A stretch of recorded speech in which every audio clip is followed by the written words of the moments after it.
ایک چوہا اور میںڈک آپس میں بحث کرتے ہوئے۔ پیارے بچوں، ایک جنگل کے قریب ایک دلدل میں برسوں سے ایک چوہا اور ایک میںڈک رہتے تھے۔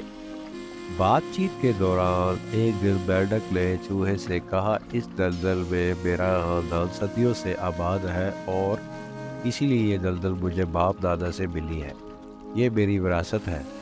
چوہا اس بات کو سن کر چڑ گیا۔ اس نے کہا، میرا خاندان بھی یہاں محض سینکڑوں سال سے آباد ہے اور مجھے بھی یہ جگہ اپنے باپ دادا سے وراثت میں ملی ہے۔ اب اس کی یہ بات سن کر میںڈک صاحب غصے میں آ گئے اور تو میں شروع ہو گئی۔ بات اتنی بڑھی کہ ان کی دوستی میں فرق آ گیا اور دونوں نے ایک دوسرے سے بولنا ہی چھوڑ دیا۔ کچھ دنوں کے بعد ایک دن چوہا وہاں سے گزرا تو میںڈک نے اس پر آواز کسی جو چوہے کو بہت بری لگی۔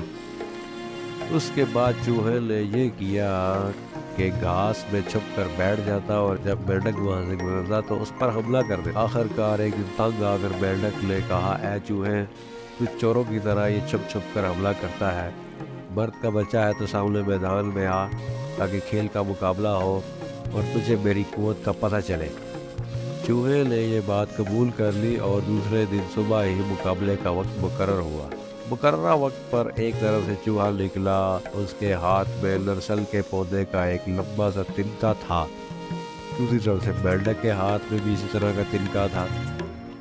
ایک نے دوسرے پر زبردست حملہ کیا اور پھر ذرا سی دیر میں دونوں گتھم گتھا ہو گئے۔ اب یہ لڑائی جاری تھی کہ دور ہوا میں اڑتا ہوا ایک باز، اس نے دونوں کو گتھم گتھا ہوتے ہوئے دیکھا کہ ایک میںڈک اور چوہا آپس میں گتھم گتھا ہو رہے ہیں، تو کیوں نہ اس سے فائدہ اٹھایا جائے۔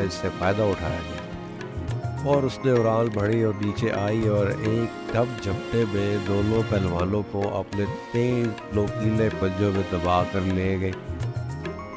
اور جو ان پہلوانوں کا قصہ تمام ہوا اور جو لڑائی تھی وہ باز نے آ کر ختم کر دی۔